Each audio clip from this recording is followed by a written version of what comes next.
2022년 새해 첫 아침을 요한복음을 묵상하며 시작하시는 우리 제자들교회 성도님들 사랑하고 축복합니다. 지난해 2021년도 우리 제자들교회는 365 교리 묵상을 통해서 조리문답 제1문부터 107문까지를 살펴보며 하나님의 진리를 배웠습니다. 그리고 올해 2022년도에는 매일 성경 본문을 묵상하며 하나님의 말씀과 동행하는 시간을 가지려고 합니다. 특별히 토요일에는 저와 함께 우리가 매일 묵상하는 성경의 개요나 구조 그리고 특징들을 살펴보는 시간을 가지려고 합니다. 왜 이런 시간을 마련했냐고요? 우리가 숲을 들어가게 될 때 숲의 전체적인 지리를 이해하지 못하고 숲에 있는 나무 하나하나에만 집중하다 보면 숲에서 길을 잃을 수가 있습니다. 성경 묵상도 마찬가지입니다. 우리가 매일매일 성경 본문에 집중해서 묵상을 하다 보면 그 성경이 원래 전해주고자 했던 핵심 메시지를 놓칠 수가 있습니다. 그래서 구조나 개요를 이해하고 매일매일 성경 묵상을 하실 수 있도록 돕기 위해서 이 시간을 마련했습니다. 월요일에서 금요일까지는 매일매일 나무를 살펴보시듯이 또 나뭇잎을 살펴보시듯이 꼼꼼하게 묵상하시고 또 토요일에는 저와 함께 그 성경이 가지고 있는 특징과 구조들을 살펴보면서 우리가 정말 하나님께서 말씀을 통해서 우리에게 주시고자 하시는 그 은혜를 받아 누리게 되기를 소원합니다.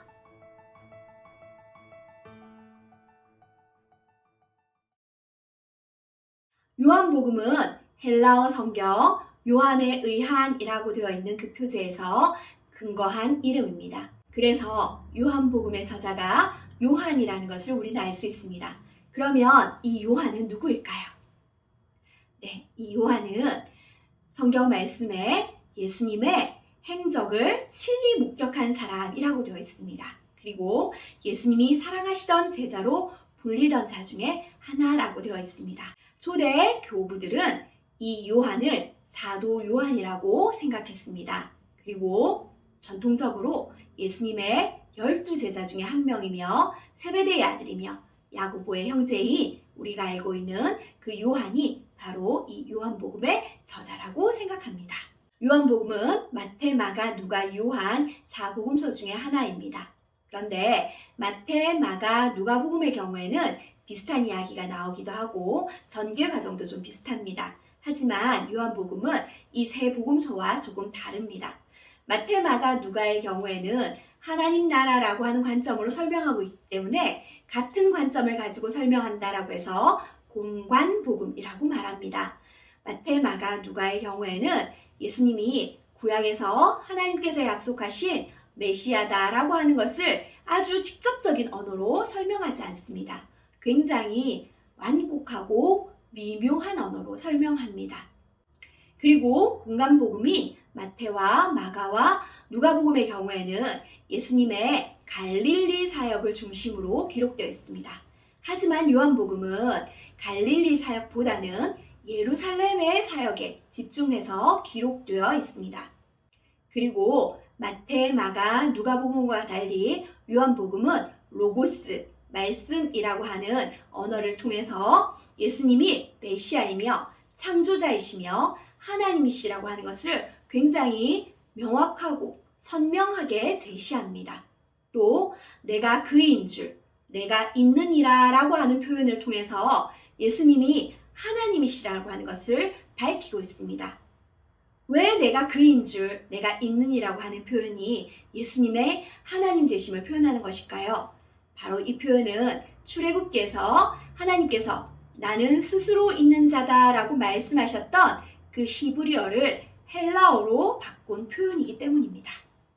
또 요한복음에서는 7가지의 표적이 나타납니다. 그래서 요한복음을 표적의 책이다 라고 이야기를 하는데요.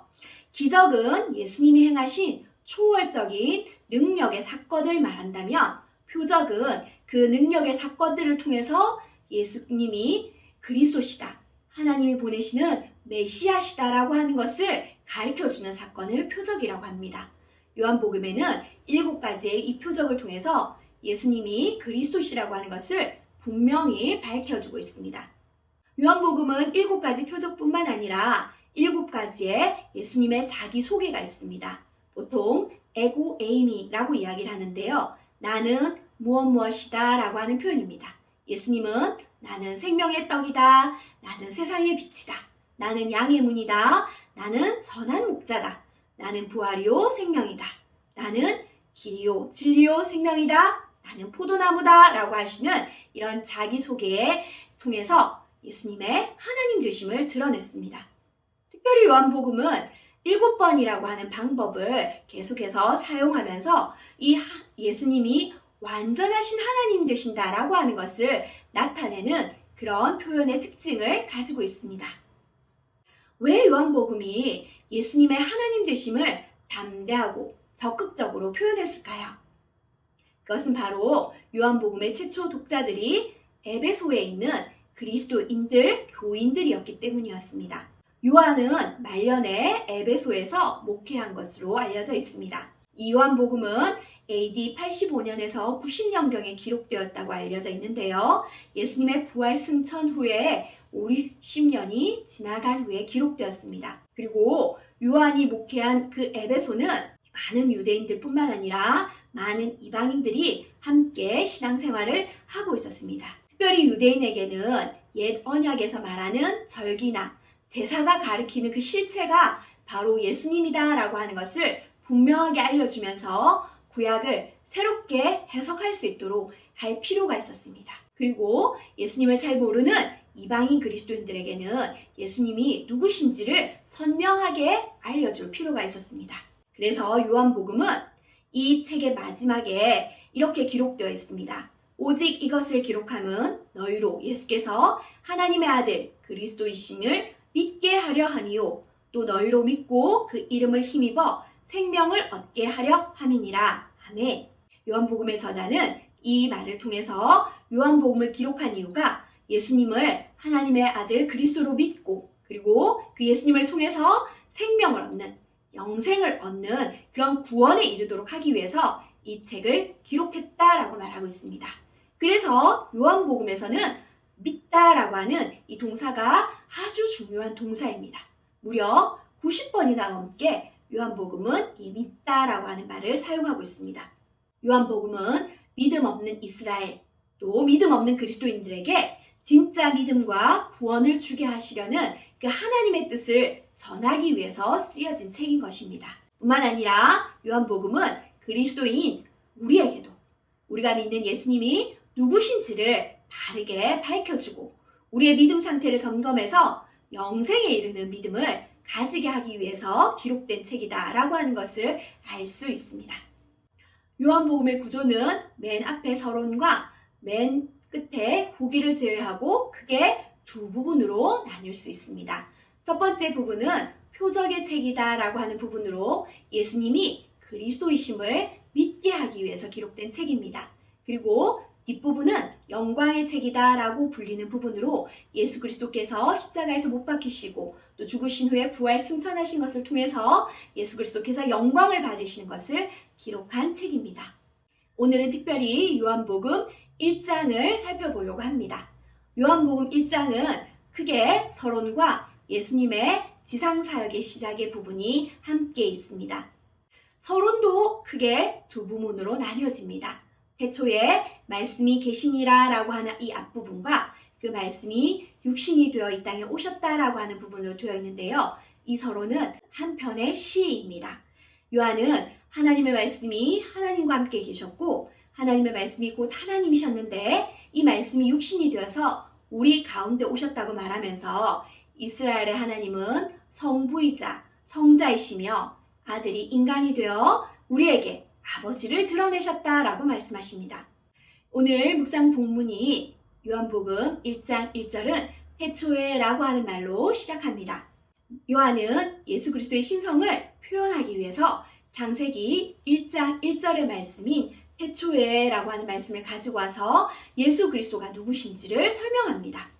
예수님은 온 세상이 창조되는 태초에 이미 존재하고 계셨던 분이시고 그분으로 인해서 만물이 생명과 빛을 얻게 되었다라고 설명합니다.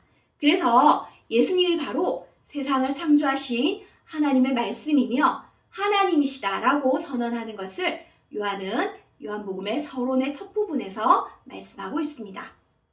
모든 만물이 창조되기 전에 계셨던 말씀이신 예수님이 빛으로 이 세상에 오셨지만 그러나 죄의 어둠으로 가득한 이 세상은 빛을 알아보지 못했습니다. 하나님 아버지께서는 빛을 빛으로 알아보실 수 있도록 어둠 속에 있는 자들을 불러내기 위해서 빛의 증언자를 먼저 보내셨습니다. 그 빛의 사자로 세례 요한을 보내셔서 이 세례 요한을 통해 빛이 비추어서 사람들이 빛이신 예수 그리스도를 발견하게 하셨습니다. 그래서 세례 요한은 빛이신 예수님을 드러내기 위해서 빛나는 조연으로서 자신의 사명을 감당합니다. 사람들을 예수님께로 인도하고 그분의 제자가 되도록 합니다. 그래서 예수님을 만난 사람들은 한 사람 한 사람 그분을 만날 때마다 큰 소리로 그분이 누구신가 라고 하는 것을 외칩니다. 예수님을 만난 이들이 외치는 그 고백은 앞으로 요한복음 2장에서부터 12장 사이에 예수님의 표적을 통해서 입증되고 있습니다.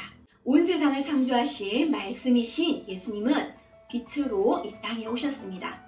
오늘도 우리에게 성경 말씀을 주시며 말씀의 빛을 우리에게 비추고 계십니다.